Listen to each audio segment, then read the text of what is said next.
Michael was a 12-year-old boy who lived in Point Pleasant, West Virginia. He lived with a small family of 3, since his father passed away when he was 7. In his middle school, he was in the cryptozoology group. In fact, he was the leader of said group. He and his 5 friends, Ashley, Ben, Zack, Kaylee, and Joshua, would meet in the science classroom and discuss different cryptids and urban legends. Each week, they would choose another cryptid to discuss, and another member to research it. They quickly flew through the list of cryptids easily, from the owl to the Zanzibar leopard. Eventually, in December, they were at a loss of cryptids to research, until one member learned of another local legend, the Mothman.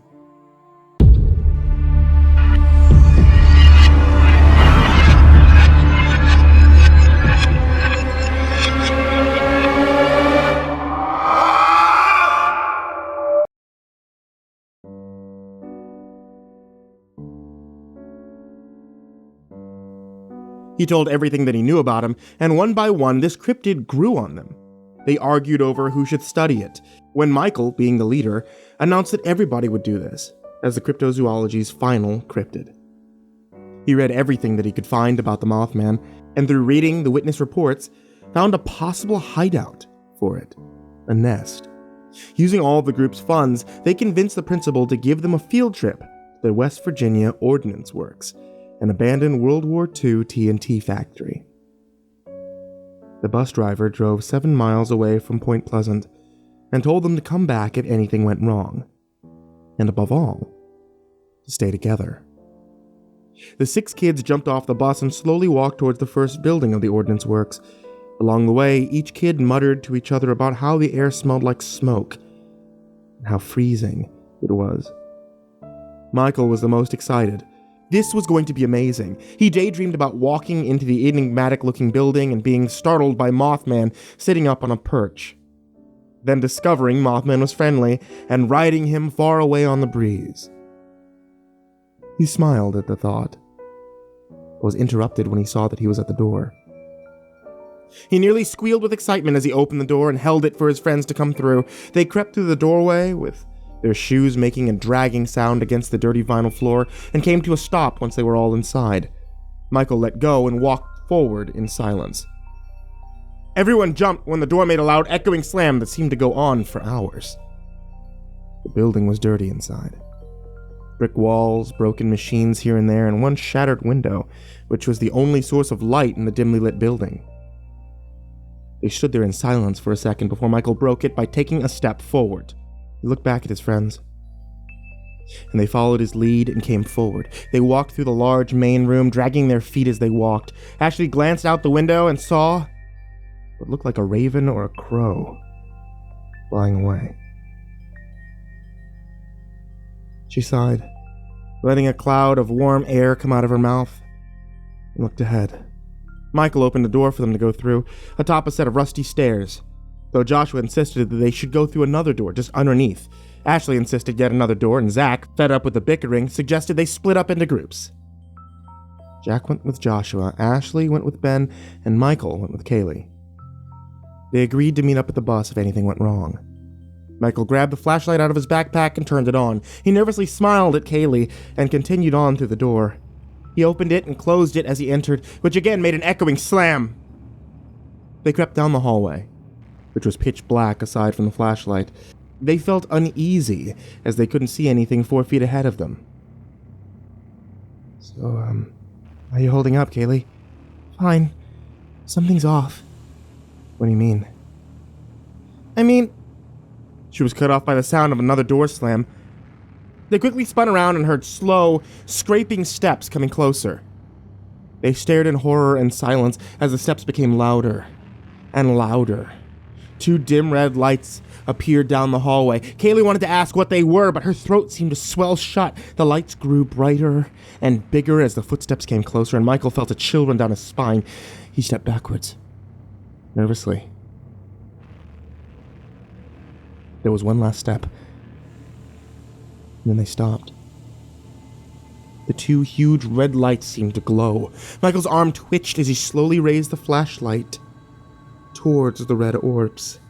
It shone to reveal a humanoid creature with glossy features. Its feet were scaly and green with long black talons that seemed to dig into the ground. Its shoulders were about 1 foot taller than its head and were tipped with long black wings. And its head, it seemed to be pushed down into its chest. It had huge red eyes, as big as dinner plates with no pupils and no light, yet they seemed to glow. Its mouth appeared to be either missing or covered by feathers. The two children stared at the creature, too scared to move. The creature stood there motionless and expressionless. Michael attempted to whisper, "Run!" to Kaylee, but all that came out was a loud squeak. Upon hearing this, the creature's eyes seemed to become even brighter, and it let out a horrible, otherworldly screeching noise, which reminded Michael of a scream from a horror film and an ambulance siren mixed into one. It unfolded its wings and charged at. Michael screamed at Kaylee to run, grabbing her hand and trying to pull her, but Kaylee wouldn't budge. Her face was stuck in an expression of sheer terror, and she was staring the creature in the eyes. Michael tugged and tugged on her arm, but she wouldn't budge. The creature was practically on top of them. Michael sighed, and he let go. He ran down the hall, gasping for breath. He heard a short scream lasting for only a second, and then nothing. The creature's eyes shone through the darkness, and he turned towards him. He screamed and continued to sprint down the hall. Thoughts raced through his head about what might have happened if he was caught, and how he would escape. He looked around, desperate for an exit or a hiding place, but to no avail. He glanced behind him and saw it gaining on him, fast. He felt his stomach turn and sweat rolling down his face. He turned forward again and tried to run faster. And as he ran, he saw a door on the side of the hallway. Michael grasped it and slammed through it. He stopped quickly. Locked. He looked to his left.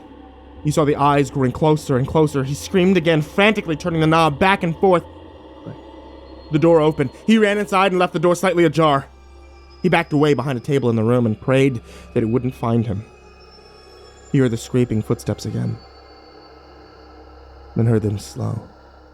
He held his hand over his mouth so he couldn't hear him breathing. He was so terrified that tears rolled down his face. Through the blur of his tears, he saw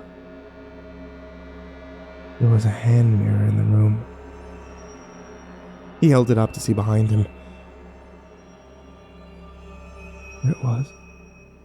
He yelped and turned around to see its red eyes gazing down on him as the silent creature leapt over the table.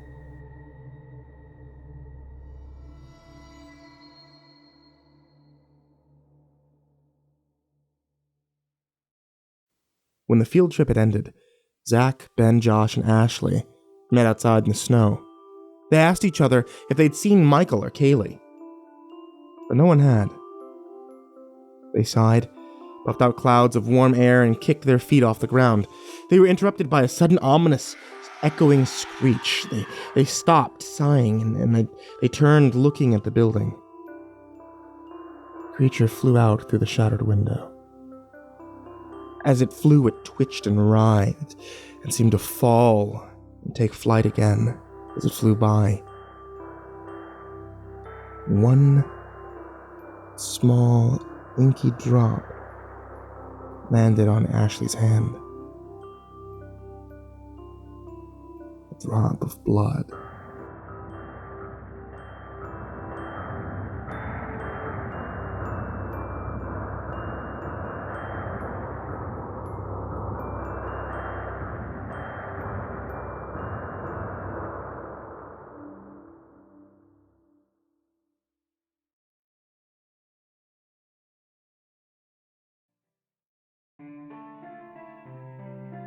Hey there, everyone who's listening on YouTube, or those of you who are listening on the podcast. It's me, MrCreepyPasta, and before you head out for the night, I just wanted to let you know about a couple of things. Without you, the show doesn't take place. So, if you guys would like to support the show, or if you guys would like to get your hands on a couple of cool little things whenever new things come out, check out patreon.com/MrCreepyPasta, and any support that you guys show, I really appreciate. For everyone who's already donated to the Patreon, I really appreciate it. You guys are amazing, and thank you so much for that. If you guys are looking for more Creepypasta Storytime, there's a new video that's uploaded to this channel or uploaded to the podcast every Tuesday, Thursday, Saturday, and Sunday now. You can be able to get more from me at facebook.com/MrCreepyPasta or on Twitter at MrCreepyPasta and then the number 0. Thanks so much for listening, kids, and for your support. And sweet dreams.